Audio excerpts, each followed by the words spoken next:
40 aniversarios después, el mar seguía rugiendo y él apagándose, hasta que un cuaderno reveló un faro distinto, una luz para guiar a los que ya no se encuentran. La soledad lo había vaciado todo, menos ese cofre. Dentro, el sueño de Elena, un faro hecho de 1000 colores. Esa chispa cambió su vida, y la nuestra. Suscríbete a Relatos con Sabiduría y quédate hasta el final, porque lo que Santiago descubrió puede también cambiar la tuya. Santiago era un arquitecto jubilado, un hombre cuyas manos habían diseñado edificios que desafiaban el cielo, pero que ahora apenas encontraban la fuerza para pasar las páginas de un libro. Vivía en una pequeña casa frente al mar Cantábrico, un paisaje de belleza indomable que, para él, solo reflejaba la inmensidad de su propia soledad. Cada ola que rompía en la orilla parecía susurrar el nombre de Elena, su esposa, fallecida hacía ya 5 largos años. La rutina de Santiago era un ritual meticulosamente diseñado para evitar el pensamiento, un laberinto de silencios y gestos vacíos. El café de la mañana, la caminata solitaria por la playa, la comida preparada para uno y las tardes viendo cómo la luz se desvanecía en el horizonte. Sus días eran copias exactas del anterior, un eco perpetuo de una vida que sentía que ya no le pertenecía, sino que simplemente habitaba. Se había convertido en un fantasma en su propio pueblo. Saludaba con un leve movimiento de cabeza a los vecinos, pero sus ojos nunca se encontraban realmente con los de nadie. Había construido un muro invisible a su alrededor, más sólido y alto que cualquiera de los edificios que había proyectado en su carrera. Este muro, hecho de duelo y resignación, lo protegía del dolor, pero también lo aislaba por completo de cualquier atisbo de vida. La pregunta, harto de la soledad, resonaba en su mente sin que nadie la pronunciara. No era un pensamiento consciente, sino una corriente subterránea de desesperanza que lo arrastraba cada día un poco más hacia el abismo. Se había acostumbrado tanto a la ausencia que había olvidado cómo se sentía la presencia, el simple calor de una conversación o el consuelo de una mano amiga sobre el hombro. Su casa, antes un nido de risas y proyectos compartidos, se había transformado en un mausoleo de recuerdos. Cada objeto, cada fotografía, cada libro en la estantería era una reliquia de un tiempo feliz que parecía pertenecer a otra persona, a un Santiago que ya no existía. La soledad no era solo la falta de gente, era la abrumadora presencia de todo lo que había perdido, un vacío que lo devoraba lentamente desde dentro. El punto de inflexión llegó en el que habría sido su 40º aniversario de bodas. Esa mañana, el sol brillaba con una crueldad insultante sobre el mar en calma. Santiago se despertó sintiendo un peso en el pecho tan físico que le costaba respirar. Era el día que siempre había temido, un recordatorio imposible de ignorar de que el tiempo avanzaba para todos, menos para él, que seguía anclado en el pasado. Decidió no salir de casa. La idea de enfrentarse al mundo con su bullicio y su indiferente alegría le resultaba insoportable. Se sentó en el viejo sillón de Elena con un álbum de fotos sobre el regazo y dejó que los recuerdos lo inundaran. Cada imagen era una puñalada dulce y amarga, su boda, el nacimiento de sus hijos, los viajes improvisados, vidas enteras condensadas en páginas que ahora parecían burlarse de su presente. Al caer la tarde, la casa estaba sumida en una penumbra que reflejaba la oscuridad de su alma. No había encendido las luces, no había comido. El único sonido era el tic-tac de un viejo reloj de pared, cada segundo un martillazo que medía su inacción y su desesperación. Se sintió completamente desconectado, como un astronauta a la deriva en el espacio infinito, con la única certeza del silencio y la distancia insalvable. Fue entonces cuando la autocompasión dio paso a un frío y peligroso vacío. Por primera vez, la idea de que todo terminara no le pareció aterradora, sino casi un alivio. Se miró en el oscuro reflejo de la ventana y no reconoció al anciano de mirada perdida que le devolvía la vista. Había tocado fondo, un lugar donde la esperanza ya no era ni siquiera un eco lejano, sino una palabra sin significado. En ese momento de absoluta desolación, sus ojos se posaron sobre un baúl de madera que Elena guardaba en el rincón del salón y que él nunca se había atrevido a abrir. Era el cofre de los proyectos imposibles, como ella los llamaba con una sonrisa. Una colección de sueños y bocetos que siempre dejaban para cuando tuviéramos tiempo. Un tiempo que, para ella, nunca llegó, y para él, ahora sobraba dolorosamente. Con un esfuerzo que le pareció titánico, se levantó del sillón y se acercó al baúl. El polvo acumulado sobre la tapa era un testimonio de los años de abandono. Sus manos temblaban al levantar el pesado trozo de madera. Un olor a papel viejo y a lavanda seca, el aroma de Elena, llenó la estancia, y por un instante sintió como si ella estuviera allí a su lado, animándole a seguir. Dentro, entre mapas de viajes soñados y telas a medio bordar, encontró un cuaderno de bocetos. No eran los suyos, los de trazos firmes y técnicos de arquitecto. Eran los de ella, llenos de líneas fluidas y colores vibrantes. Pasó las páginas con delicadeza, redescubriendo el alma artística de su esposa, esa faceta que la vida y las obligaciones habían ido relegando a un segundo plano, pero que nunca había desaparecido del todo. Casi al final del cuaderno, encontró un dibujo que lo dejó sin aliento. Era un boceto detallado de un mosaico. Representaba un faro en medio de una tormenta, pero sus rayos de luz no eran amarillos, sino que estaban formados por fragmentos de miles de colores, como si contuvieran todas las historias y emociones del mundo. Debajo, con la caligrafía elegante de Elena, una nota: para el muro del espigón, para guiar a los perdidos. Aquellas palabras resonaron en lo más profundo de Santiago. Para guiar a los perdidos.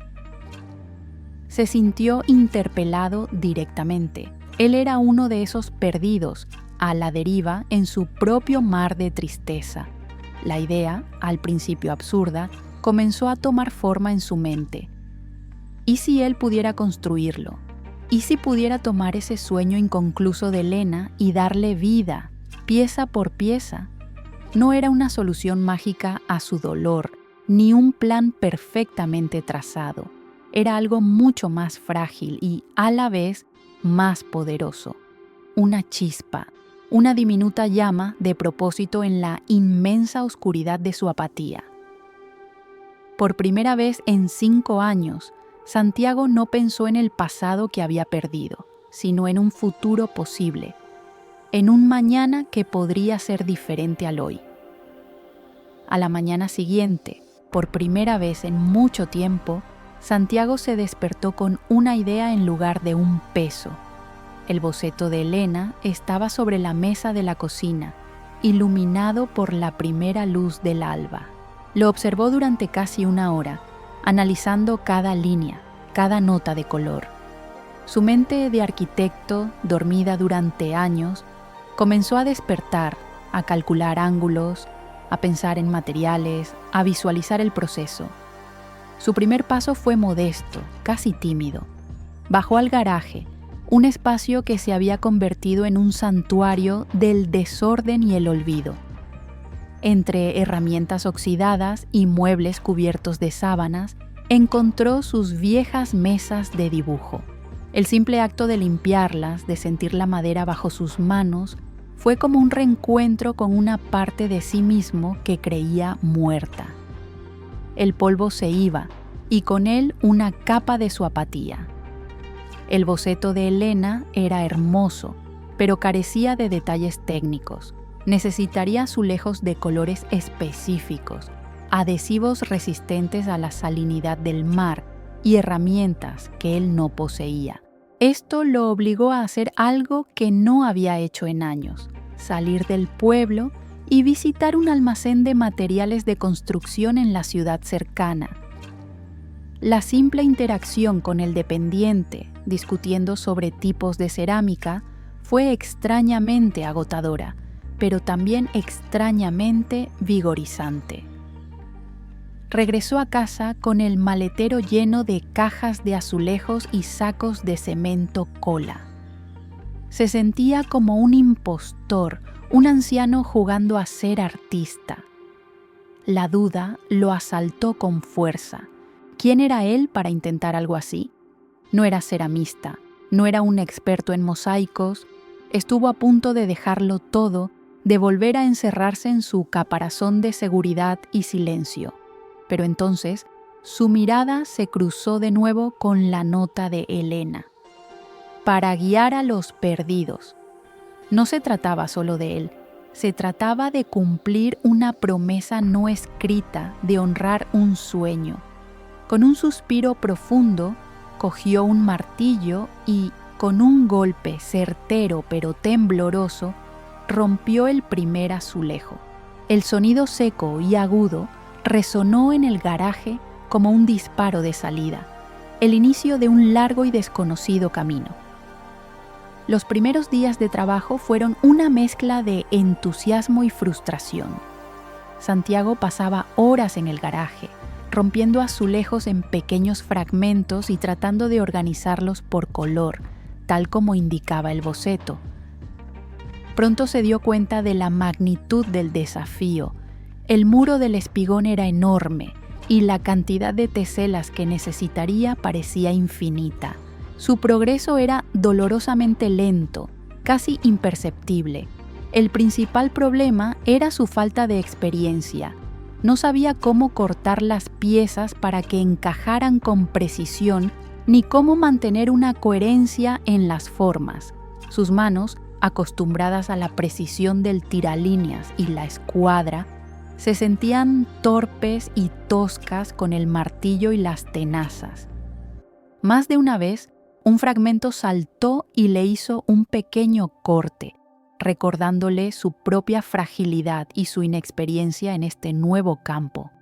Una tarde, mientras intentaba reproducir una de las complejas espirales de la luz del faro, la frustración lo venció.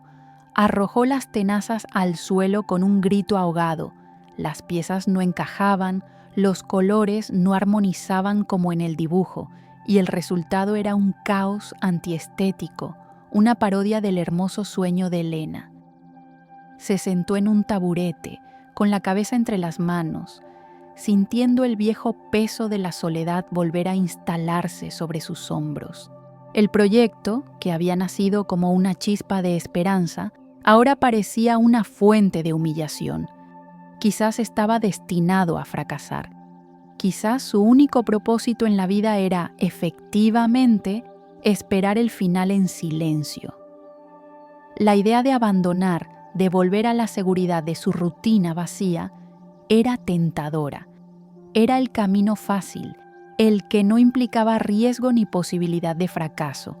Pero mientras contemplaba el desorden de azulejos rotos, se dio cuenta de algo.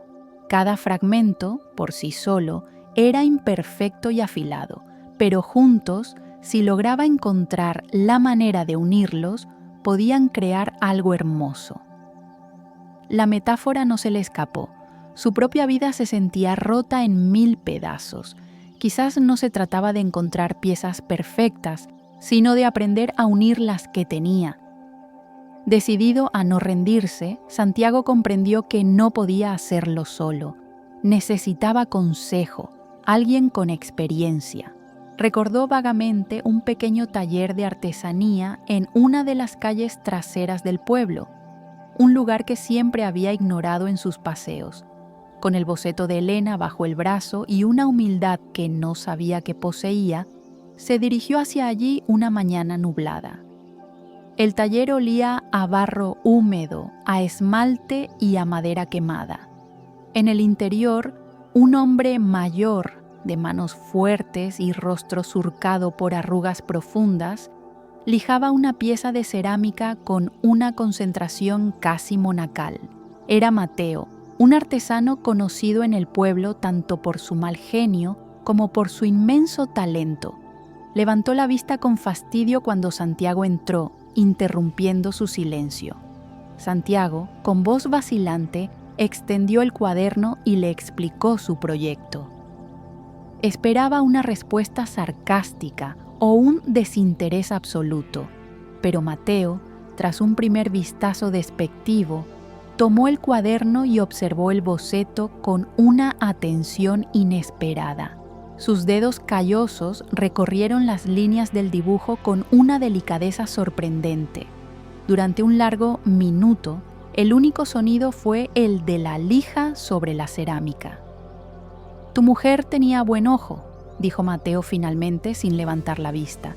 «Esto no es un simple dibujo, es un trencadís, una técnica difícil, requiere paciencia y saber ver la forma en el caos». Su tono era seco, pero no había desprecio en él. Había un respeto profesional que Santiago no esperaba. Mateo señaló uno de los fragmentos que Santiago había traído como muestra. «Esto no sirve, lo rompe sin pensar». En lugar de desanimarse, Santiago sintió una extraña sensación de alivio. Por primera vez, alguien no lo veía como el pobre viudo, sino como un aprendiz torpe que necesitaba instrucción. Mateo, con su brusquedad característica, le dio un par de consejos básicos sobre cómo usar las tenazas y cómo seguir las líneas del dibujo. No le ofreció ayuda directa, pero le abrió una puerta, le dio una herramienta. Armado con los consejos de Mateo, Santiago regresó a su garaje con una nueva perspectiva. Ya no se trataba solo de honrar a Elena, sino de aprender un oficio, de dominar una técnica. Pasó los días siguientes practicando, llenando cubos enteros con fragmentos mal cortados. El proceso era lento y repetitivo, pero cada pieza que lograba con la forma deseada era una pequeña victoria que lo impulsaba a seguir adelante. Empezó a visitar el taller de Mateo casi a diario. Al principio, sus visitas eran breves. Llegaba con una pregunta concreta. Mateo respondía con un gruñido y una demostración práctica, y Santiago se marchaba. No había conversaciones triviales, solo un intercambio de conocimiento basado en el respeto mutuo por el trabajo. Mateo nunca lo elogiaba, pero tampoco lo despedía, y para Santiago eso era suficiente. Poco a poco, las interacciones se fueron alargando. A veces, Santiago se quedaba observando a Mateo trabajar, fascinado por la seguridad de sus movimientos. Aprendió no solo sobre cerámica, sino sobre la filosofía del artesano, la importancia del ritmo, la aceptación de la imperfección y la belleza que reside en el proceso, no solo en el resultado final. Eran lecciones que trascendían el mosaico y se aplicaban a su propia vida. Un día, Mateo le ofreció una taza de café. Se sentaron en silencio durante un rato, rodeados de obras a medio terminar. Fue Mateo quien rompió el hielo preguntando por Elena. Santiago, por primera vez en años, habló de ella no con la angustia de la pérdida, sino con la alegría del recuerdo, explicando el origen del boceto del faro. Mateo escuchó atentamente, asintiendo de vez en cuando. Ese café marcó un cambio sutil en su relación. Ya no eran solo maestro y aprendiz, sino dos hombres mayores que compartían un espacio de trabajo y un entendimiento tácito sobre la vida, la pérdida y la importancia de crear algo con las propias manos. Santiago había ido buscando una solución técnica y había encontrado, sin pretenderlo, el principio de una amistad, un ancla en su tormenta personal. El proyecto de Santiago ya no era un secreto confinado a su garaje. Su constante ir y venir al taller de Mateo, sus viajes al almacén de materiales y, sobre todo, el incesante pero rítmico sonido de azulejos rompiéndose que emanaba de su casa, habían despertado la curiosidad del vecindario. La gente, que antes lo veía como una sombra, ahora lo miraba con una mezcla de intriga y perplejidad. Una tarde, mientras trabajaba con la puerta del garaje abierta para aprovechar la luz, una joven se detuvo en la acera. Era Sofía, una estudiante de Bellas Artes que pasaba el verano con sus abuelos. Se quedó mirando el caos organizado de colores y formas y, en lugar de seguir su camino, se acercó con una sonrisa tímida. ¿Es un mosaico?, preguntó con un brillo de genuino interés en sus ojos. Santiago, sorprendido por la interrupción, se sintió incómodo al principio. Estaba acostumbrado a su soledad, pero la pasión en la voz de la joven era contagiosa. Le explicó brevemente el proyecto, mostrándole el boceto de Elena. Los ojos de Sofía se abrieron de par en par al ver el dibujo. «Es increíble», susurró. «La composición, el uso del color, es muy poderoso. ¿Puedo ayudar?». La oferta lo descolocó. La idea de que alguien, una extraña, quisiera formar parte de algo tan íntimo y personal le parecía extraña. Pero al mismo tiempo, sintió una punzada de algo que no había experimentado en mucho tiempo: la posibilidad de compartir una carga, de colaborar. Rechazó la oferta amablemente, diciendo que era un proyecto personal, pero la semilla de la idea ya estaba plantada. Sofía no se dio por vencida.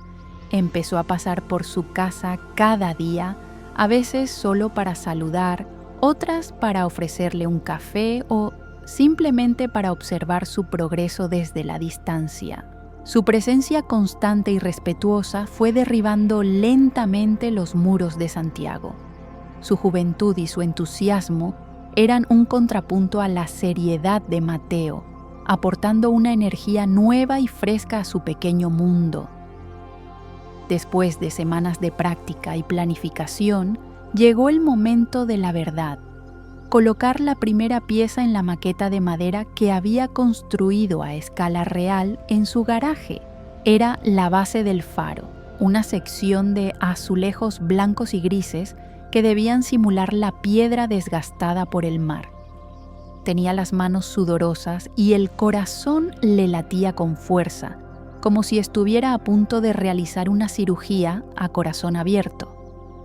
Mezcló el cemento cola con una precisión casi científica, siguiendo las instrucciones al pie de la letra. Cogió la primera tesela, una pequeña pieza de cerámica blanca, y la untó con la pasta gris. Por un instante, dudó. Colocar esa pieza significaba que ya no había vuelta atrás. El proyecto dejaría de ser una idea, un sueño, para convertirse en algo tangible, real y, por lo tanto, susceptible de fracasar estrepitosamente. Respiró hondo, recordó el rostro sonriente de Elena en una fotografía y presionó la pieza contra la madera. El pequeño sonido de la cerámica asentándose sobre el adhesivo fue extrañamente satisfactorio. Luego colocó otra y otra más. Poco a poco, el miedo dio paso a una concentración absoluta. Sus manos se movían con una seguridad recién adquirida, buscando la pieza correcta, girándola hasta encontrar el encaje perfecto, como si resolviera un rompecabezas infinito. Esa tarde, Sofía se asomó por la puerta y lo vio trabajar. No dijo nada, simplemente se sentó en un rincón y observó. La presencia silenciosa de la joven, en lugar de distraerlo, lo anclaba. Era un testigo de su esfuerzo, un recordatorio de que su proyecto ya no solo le importaba a él. Cuando Santiago finalmente se detuvo, con la espalda dolorida pero el ánimo exultante, una pequeña sección de la base del faro estaba completa. Al ver el resultado, una emoción inesperada lo embargó. No era la obra de un gran artista, pero era suya. Era la materialización de una promesa, el primer paso visible de su viaje fuera de la oscuridad. Sofía se acercó y miró la sección terminada. «Es un buen comienzo, Santiago», dijo suavemente. «Un muy buen comienzo». Y en esas sencillas palabras, él sintió el peso de años de soledad empezar a aligerarse. Con la primera sección completada, Santiago encontró un nuevo ritmo. Sus días ya no eran un vacío que llenar, sino una sucesión de tareas con un propósito claro. Se levantaba temprano, planificaba la sección del día, preparaba los materiales y trabajaba hasta que la luz comenzaba a fallar. El trabajo era duro y minucioso, pero le proporcionaba una estructura y un sentido que había perdido por completo. Sofía se convirtió en una presencia habitual en el garaje. Empezó ayudando en tareas sencillas, clasificar los azulejos por colores, limpiar las herramientas, prepararle café. Su conocimiento en teoría del color y composición resultó ser inestimable. A menudo, cuando Santiago se quedaba atascado en una sección particularmente compleja, ella le ofrecía una nueva perspectiva, sugiriendo combinaciones de tonos o formas que él no había considerado. Mateo también comenzó a visitar el garaje de Santiago. Aparecía sin avisar, con la excusa de comprobar su progreso, pero, en realidad, parecía disfrutar del ambiente de trabajo colaborativo. Criticaba con su habitual brusquedad, pero sus críticas siempre eran constructivas, señalando debilidades estructurales o sugiriendo mejores adhesivos. Trajo consigo herramientas especializadas que facilitaron enormemente el trabajo de corte y pulido de las piezas. El garaje se transformó. De ser un lugar lúgubre y solitario, pasó a ser un taller vibrante, lleno de conversaciones, risas ocasionales y el sonido constante del trabajo. A veces, otros vecinos se asomaban con curiosidad, atraídos por la actividad. Traían bizcochos, ofrecían palabras de ánimo o simplemente se quedaban a mirar, maravillados por la lenta aparición de la imagen del faro entre el caos de fragmentos. Santiago se dio cuenta de que el mosaico estaba construyendo algo más que una imagen en una pared. Estaba tejiendo una red de conexiones humanas a su alrededor.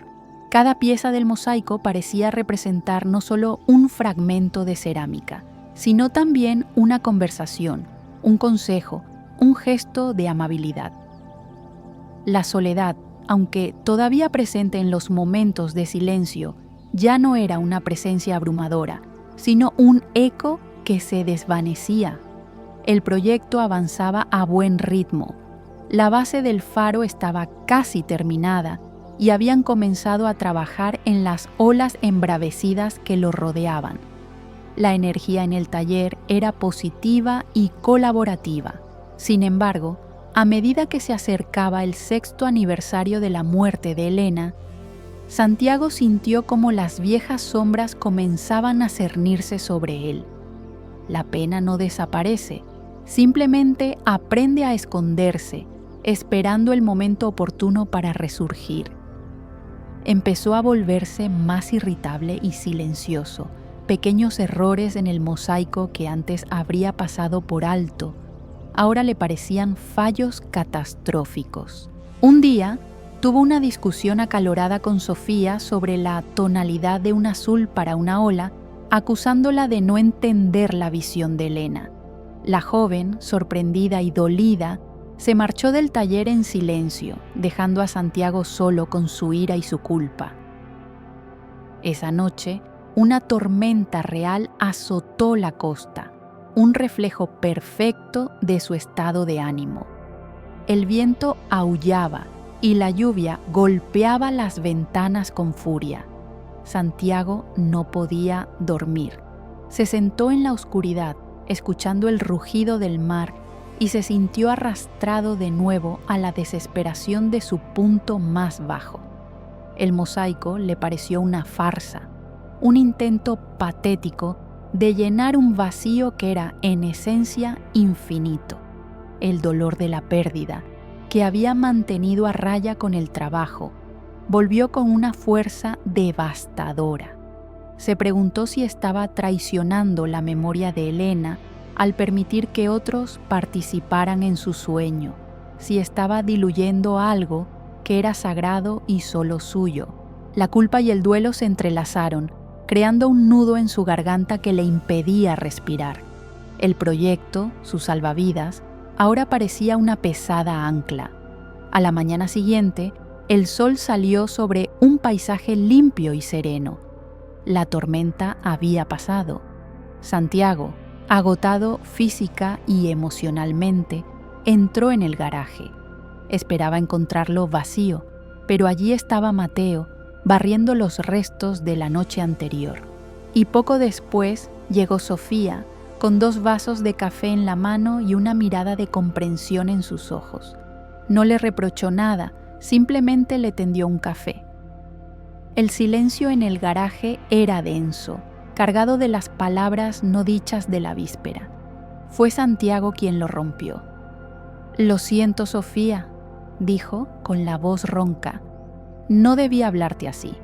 Ayer fue un día difícil». Su disculpa fue sencilla, directa y desprovista de excusas. Admitir su vulnerabilidad frente a los demás fue un paso tan difícil como colocar la primera tesela del mosaico, pero igual de necesario. Sofía asintió, aceptando la disculpa sin necesidad de más explicaciones. «Todos tenemos días de tormenta, Santiago», respondió con una sabiduría que iba más allá de su edad. «Lo importante es que después sale el sol». Le mostró una nueva caja de azulejos que había traído, de un azul profundo y luminoso. «Pensé que este tono podría funcionar para el corazón de la ola, para darle más profundidad». Mateo, que había estado observando la escena desde un rincón, intervino con su pragmatismo habitual. «Dejad de charlar y poneos a trabajar. El cemento no se mezcla solo». Pero su tono era más suave de lo normal y había un atisbo de aprobación en su mirada. Con ese gesto, la tensión se disipó por completo. El equipo estaba de nuevo unido, más fuerte que antes por haber superado su primera crisis. Ese día trabajaron con una sincronía renovada. Santiago se dio cuenta de que su intento de proteger la memoria de Elena aislándose era un error. Elena había sido una persona que unía a la gente, que creaba comunidad. Al compartir su proyecto, no estaba traicionando su recuerdo, sino honrándolo de la manera más fiel posible. El mosaico no era solo sobre su pérdida, era sobre el legado de amor y conexión que ella había dejado. Aprendió una lección crucial. La vulnerabilidad no es una debilidad, sino un puente. Al admitir su dolor, permitió que otros se acercaran, que le ofrecieran su apoyo de una manera más profunda. La confianza entre los 3 se solidificó, ya no basada únicamente en el trabajo, sino en un entendimiento mutuo de las fragilidades humanas. Juntos volvieron a colocar piezas, reconstruyendo no solo el mosaico, sino también los lazos que los unían. El proyecto había alcanzado su ecuador.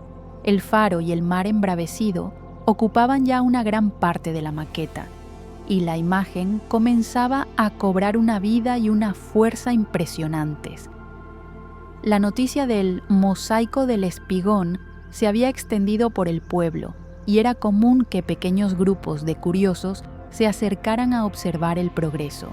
El equipo, formado por Santiago, Sofía y Mateo, trabajaba con la eficiencia de una máquina bien engrasada.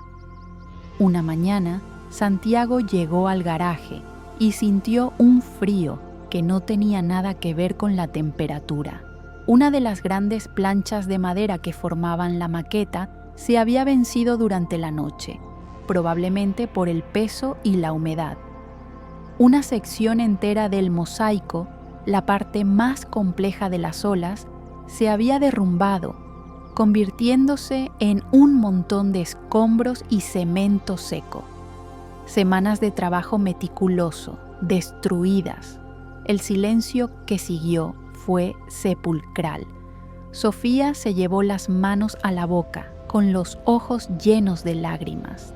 Mateo soltó una maldición en voz baja, inspeccionando el daño con el ojo crítico de un experto. Para Santiago, el golpe fue visceral. Era como si el universo le estuviera diciendo que su esfuerzo era inútil, que la entropía y la destrucción siempre ganaban la partida. La metáfora era demasiado cruel, demasiado evidente. Se sentó en el mismo taburete donde se había derrumbado meses atrás, pero esta vez la desesperación era más profunda. No era solo la frustración del trabajo perdido, era la sensación de que su frágil recuperación se había hecho añicos junto con los azulejos. La vieja voz de la soledad volvió a susurrarle al oído. ¿Ves? Nada dura. Todo lo que construyes, tarde o temprano, se viene abajo. El desastre no era solo material, era emocional. Puso a prueba la resiliencia de todo el equipo. Sofía estaba desolada, Mateo, furioso con su propio fallo al no haber previsto la debilidad de la estructura. El sueño compartido parecía a punto de morir entre los restos de su propia creación. La pregunta que flotaba en el aire no era cómo lo arreglarían, sino si encontrarían la fuerza para volver a empezar. La noticia del desastre se extendió por el pueblo con la rapidez del viento del norte. Lo que Santiago esperaba que fuera motivo de lástima o incluso de burla, se convirtió en algo completamente inesperado. Esa misma tarde, mientras los tres contemplaban el desastre sin saber por dónde empezar, apareció el primer vecino. Era el carpintero del pueblo, un hombre con el que Santiago apenas había cruzado palabra en 30 años. «He oído lo que ha pasado», dijo el carpintero, examinando la estructura rota. «Esta madera no era la adecuada. Necesitáis un soporte más fuerte, con travesaños de refuerzo. Yo os puedo ayudar con eso». No pidió nada a cambio, simplemente vio un problema y ofreció su solución, su habilidad. Poco después, llegó la dueña de la ferretería con una caja de tornillos y anclajes más resistentes. «Esto corre de mi cuenta», afirmó. Al día siguiente, el garaje de Santiago se había convertido en un hervidero de actividad. Más gente del pueblo apareció para ayudar. Algunos se dedicaron a la ardua tarea de recuperar las teselas que aún servían, limpiándolas de los restos de cemento. Otros trajeron comida y bebida para los que trabajaban. Un grupo de adolescentes, amigos de los nietos de Sofía, se ofreció para las tareas más pesadas, como retirar los escombros y preparar la nueva estructura. Santiago estaba abrumado, sin palabras. Él, que se había escondido del mundo durante años, ahora veía a ese mismo mundo entrar en su casa para ayudarle a reconstruir su sueño. Se dio cuenta de que el mosaico ya no era suyo, ni de Elena, ni siquiera del pequeño equipo. Se había convertido en el proyecto del pueblo, un símbolo de la resiliencia y la unidad de la comunidad. La reconstrucción fue más rápida y eficiente que la construcción original. Con la ayuda del carpintero montaron una nueva base, sólida e inquebrantable. La energía ya no era solo de creación, sino de renacimiento. El revés, que parecía el fin, se había transformado en el catalizador que unió a todos. Santiago observaba a sus vecinos trabajar codo con codo y entendió que la verdadera obra de arte no era el mosaico, sino esa red invisible de solidaridad humana. Mientras reconstruían la sección dañada, Santiago asumió un nuevo rol. Ya no era solo el ejecutor del proyecto, sino también el guardián de la visión de Elena.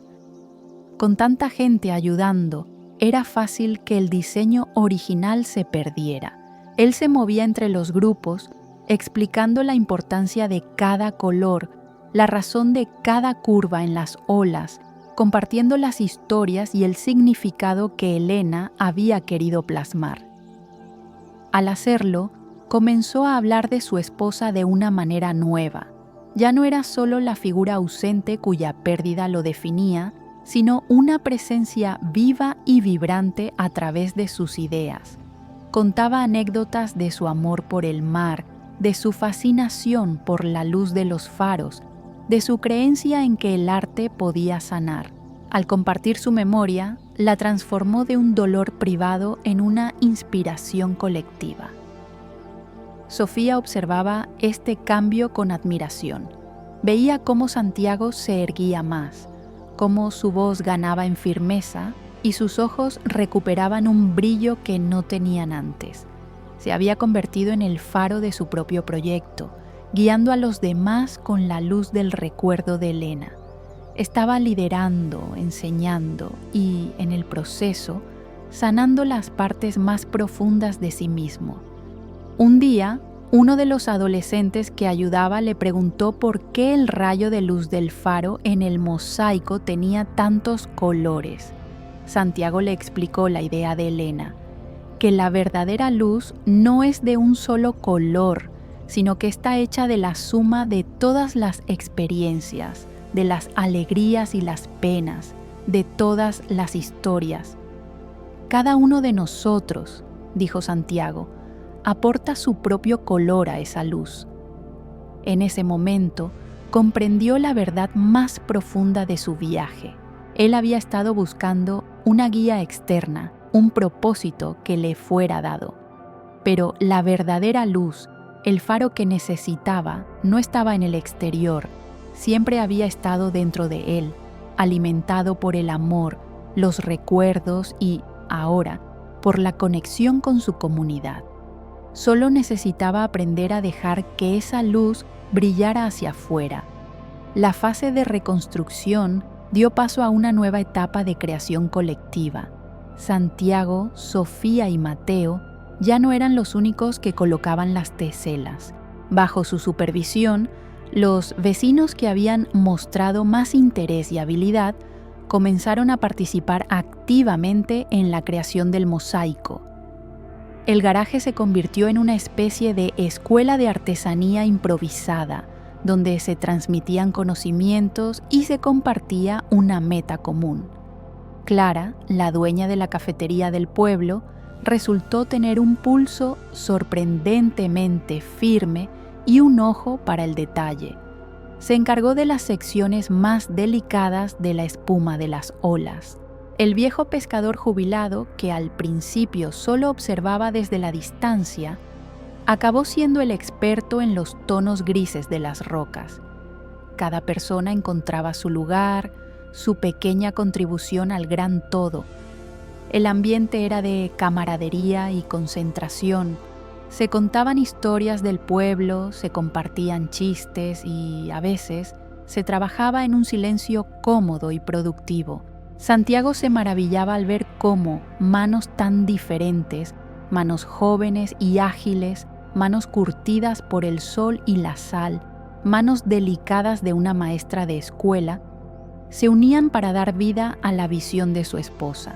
El mosaico crecía, no solo en tamaño, sino en significado.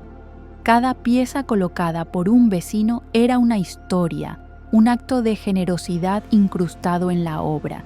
Ya no era el mosaico de Elena, ejecutado por Santiago, era el mosaico del pueblo, un tapiz de las vidas y los corazones de quienes lo habitaban.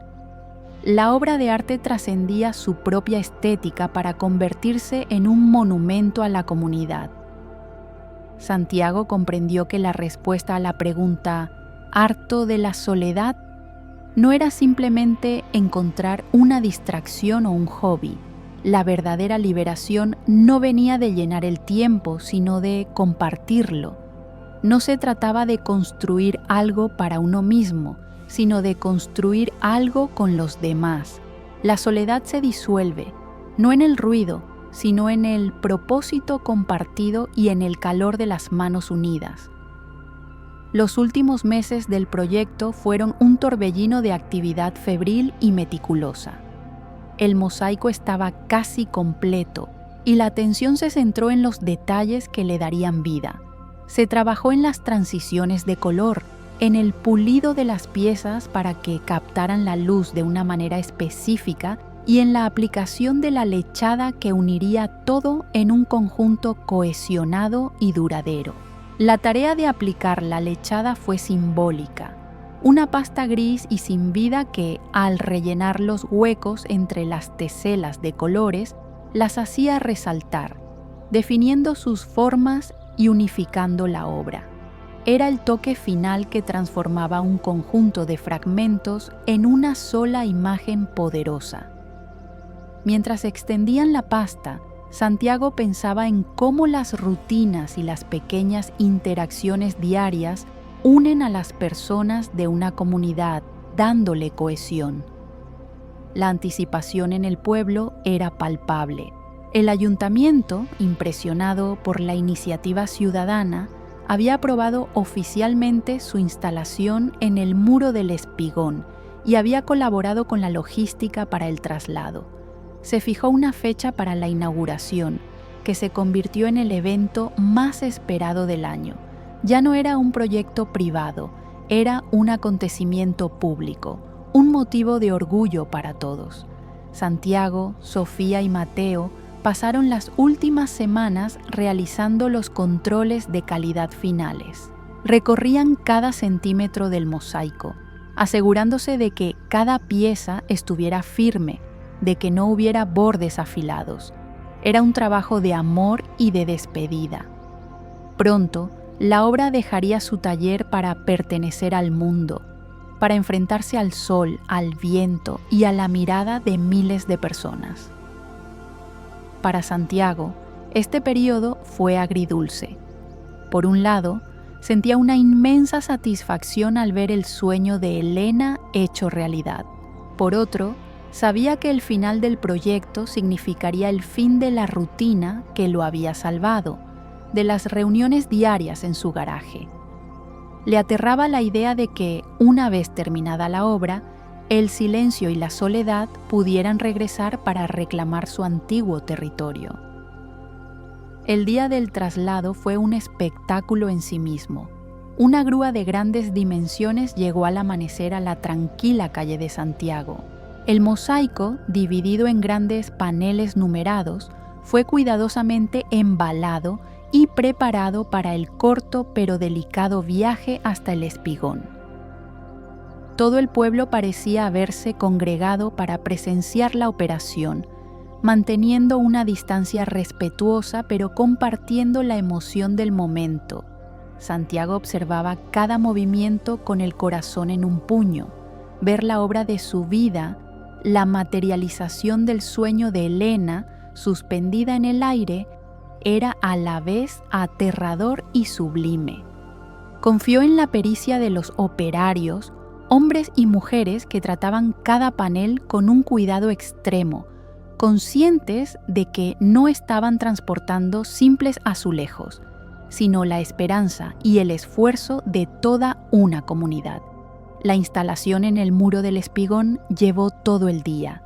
Mateo, con su experiencia en estructuras, supervisó la fijación de los paneles, asegurándose de que quedaran perfectamente alineados y anclados para resistir las inclemencias del tiempo.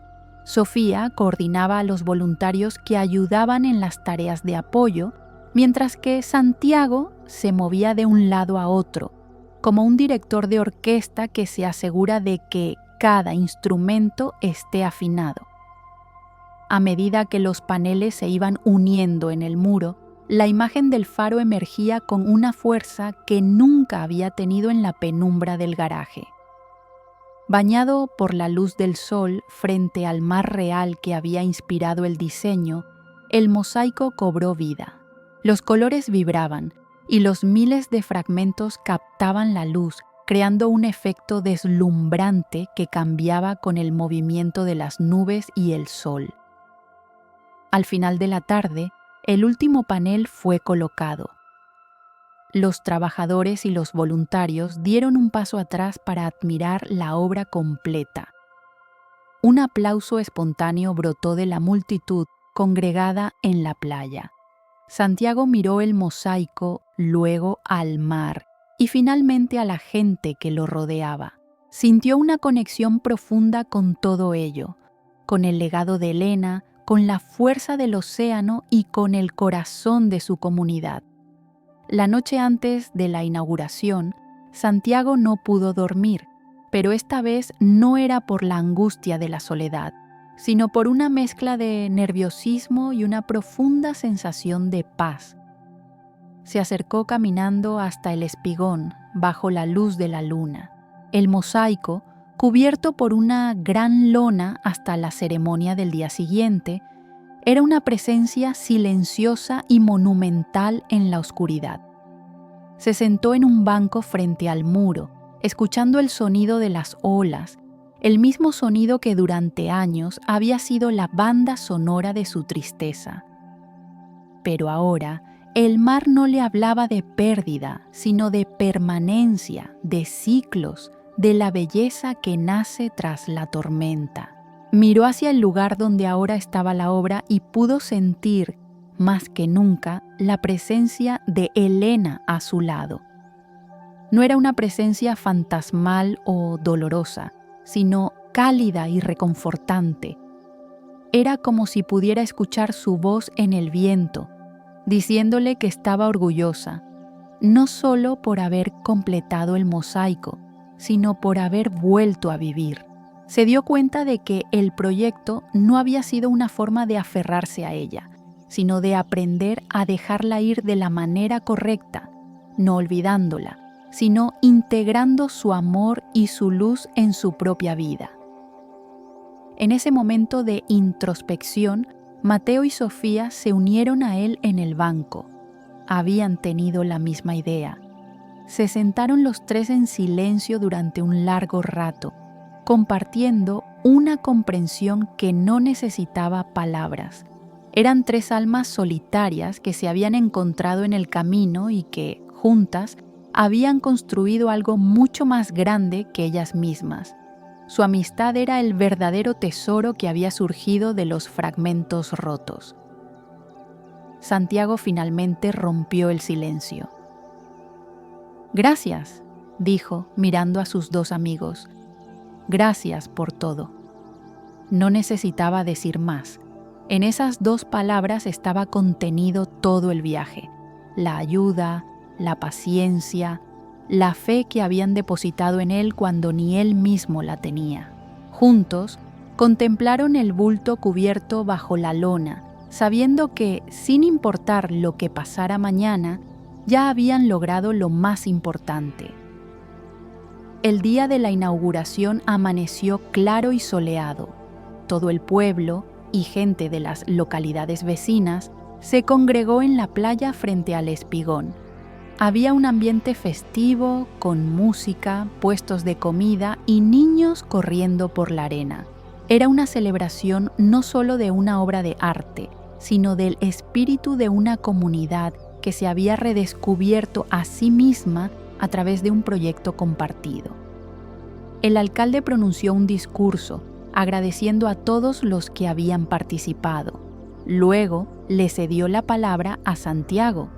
Cuando él se acercó al micrófono, un silencio respetuoso se extendió por la multitud. Miró a todos los rostros que lo observaban, amigos, vecinos, extraños. Vio a Sofía sonriéndole, a Mateo asintiendo con su seriedad característica, a Clara, al carpintero, al pescador.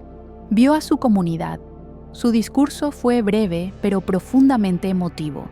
No habló de técnicas ni de materiales, habló de la soledad, de la pérdida y de cómo una chispa de esperanza puede cambiarlo todo. Este mosaico nació de un recuerdo, dijo con la voz firme, pero cobró vida gracias a cada una de vuestras manos, de vuestro tiempo y de vuestro corazón. Es la prueba de que nadie es una isla y de que la luz más potente es la que creamos juntos. Luego, invitó a todos los que habían colocado al menos una pieza del mosaico a que se unieran a él para tirar de la cuerda que desvelaría la obra. Decenas de personas de todas las edades se acercaron y tomaron un trozo de la soga. A la cuenta de 3 tiraron al unísono. La lona cayó lentamente, revelando el mosaico en todo su esplendor bajo el sol del mediodía. Un suspiro colectivo de asombro recorrió la multitud, seguido de un estruendoso aplauso que pareció durar una eternidad. El faro de colores parecía brillar con luz propia, sus rayos extendiéndose como un abrazo hacia el mar y hacia el pueblo. Era más que una imagen hermosa, era un espejo del alma de la comunidad, un testamento de lo que se puede lograr cuando la gente se une para guiar a los perdidos. Después de la inauguración, la vida de Santiago cambió de formas que nunca habría imaginado. El garaje, una vez limpio y vacío, no permaneció así por mucho tiempo. La gente del pueblo, inspirada por el proyecto del mosaico, empezó a acudir a él con sus propias ideas: restaurar el viejo kiosco de la plaza, crear un mural para la escuela, reparar los bancos del paseo marítimo.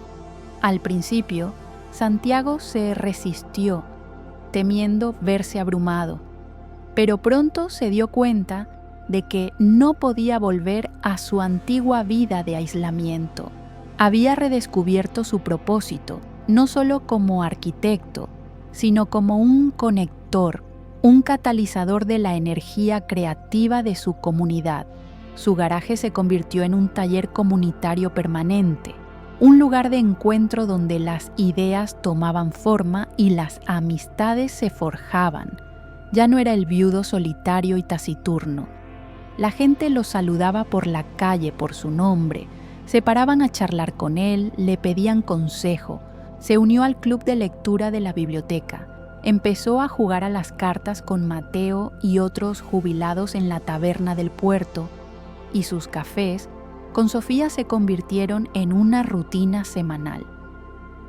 Había pasado de ser invisible a ser una parte integral y querida del tejido social del pueblo. Su perspectiva sobre la vida se había transformado radicalmente.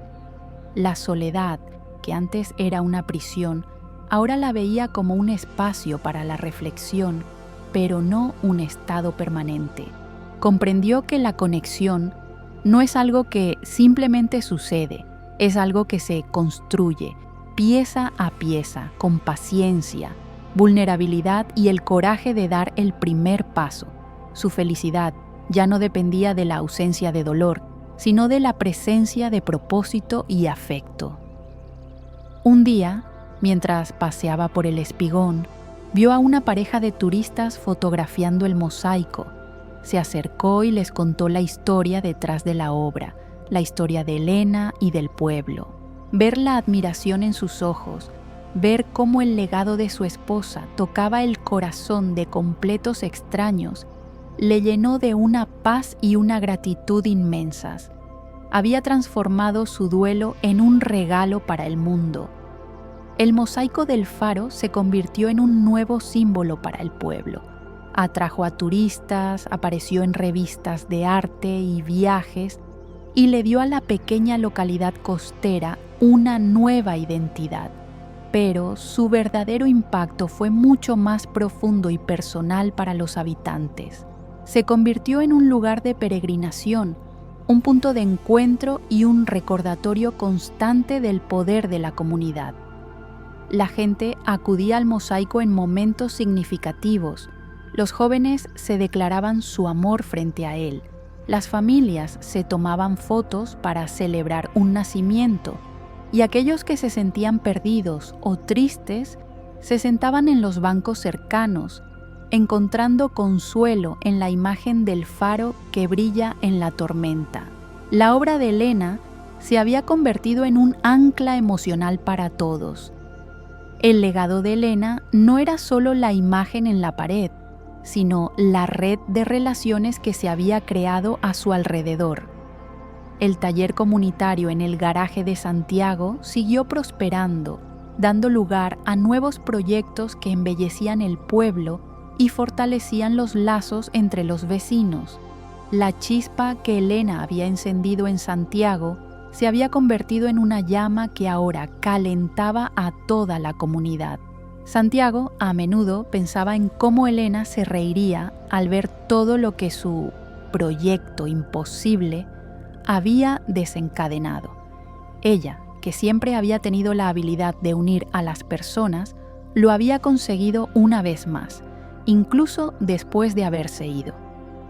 Su espíritu vivía no solo en el recuerdo de Santiago, sino en cada acto de colaboración, en cada nueva amistad que surgía en el taller. De esta manera, Santiago entendió que el amor verdadero no muere con la persona, sino que se transforma. Se convierte en legado, en inspiración, en acciones que continúan generando bondad en el mundo. El mosaico no era un monumento a la muerte, sino una celebración de una vida bien vivida y de un amor que seguía guiando a los perdidos, tal y como Elena había deseado desde el principio. El impacto del proyecto trascendió a la generación de Santiago. Sofía, la joven estudiante de Bellas Artes, encontró en la experiencia una vocación. Al terminar el verano, cambió la especialización de su carrera. Ya no quería ser una artista solitaria que expone en galerías, sino que decidió enfocarse en el arte comunitario, en proyectos que utilizan la creatividad como herramienta de transformación social. Regresaba al pueblo siempre que podía, no ya como una visitante, sino como una parte activa de la comunidad.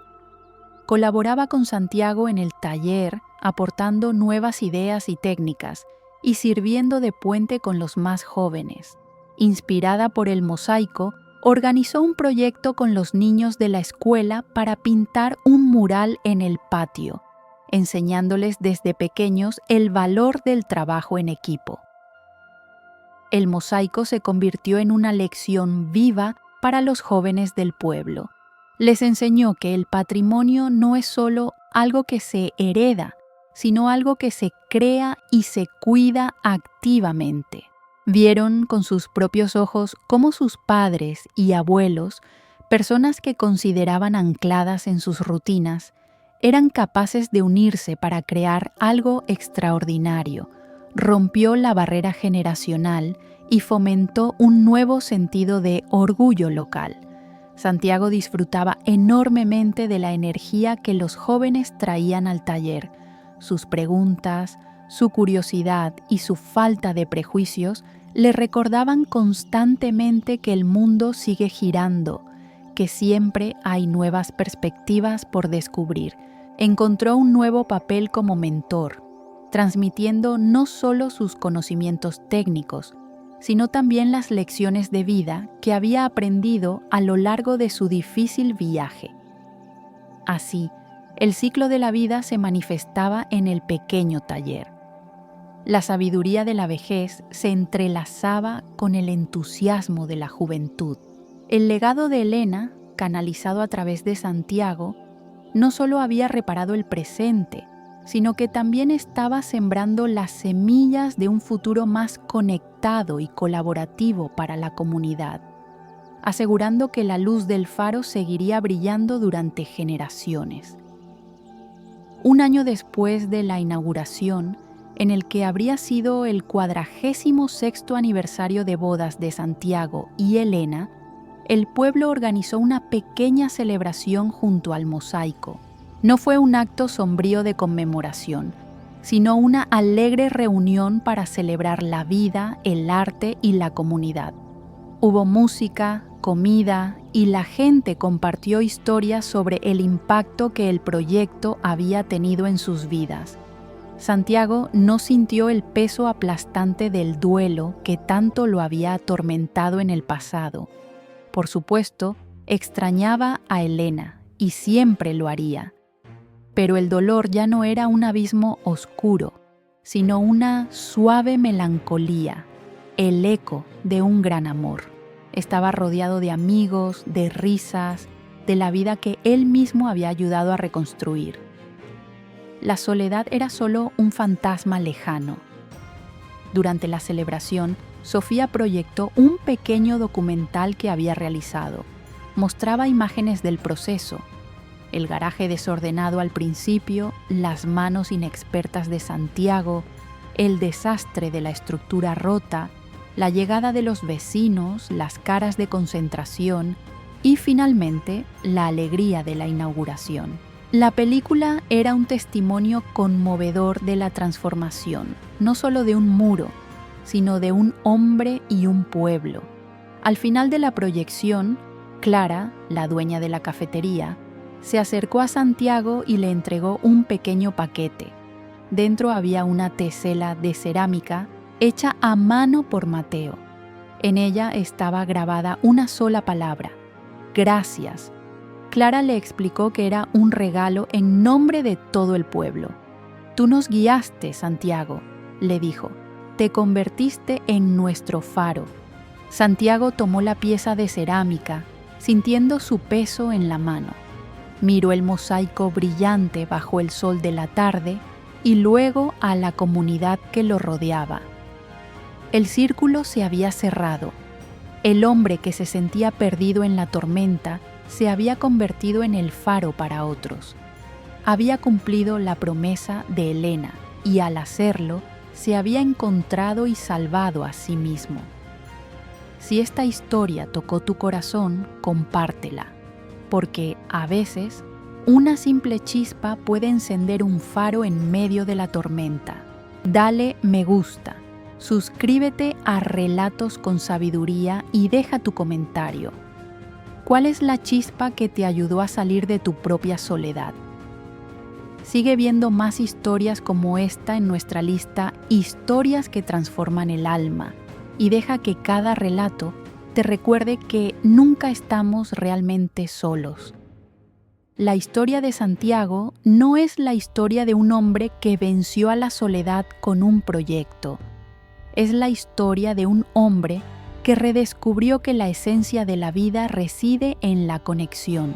Si te sientes harto de la soledad, si crees que tus muros son demasiado altos, recuerda que la liberación no está en encontrar una fórmula mágica, sino en el coraje de dar un primer paso, por pequeño que sea.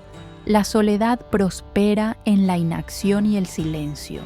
Se alimenta de la creencia de que nuestro dolor es único e insuperable.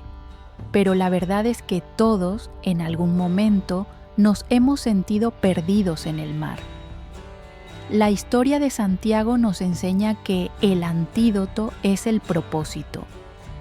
Un propósito que nos obligue a levantar la vista, a pedir ayuda, a ofrecer la nuestra, a romper un azulejo o a tender una mano. La fuerza humana no reside en la invulnerabilidad, sino en la resiliencia, en la capacidad de recoger los pedazos rotos de nuestra vida, de nuestros sueños, de nuestro corazón y, con la ayuda de otros, volver a construir algo. Quizás no sea igual que antes, quizás las cicatrices sean visibles, pero puede ser incluso más hermoso porque cada pieza cuenta la historia de una superación. El viaje de Santiago nos deja una lección universal. No subestimes el poder de una pequeña chispa, una idea, un recuerdo, un sueño olvidado en un viejo baúl. Aliméntala con acción, compártela con otros y observa cómo crece hasta convertirse en una luz capaz de iluminar no solo tu propio camino, sino también el de aquellos que te rodean. La comunidad es el adhesivo que une nuestros fragmentos, así que la próxima vez que te sientas a la deriva, mira a tu alrededor. La ayuda y la conexión a menudo están más cerca de lo que pensamos, en un vecino curioso, en un viejo artesano, en una joven con una sonrisa. Atrévete a compartir tu proyecto imposible, porque la única historia que necesitas para liberarte de la soledad es aquella que decides empezar a construir hoy con otros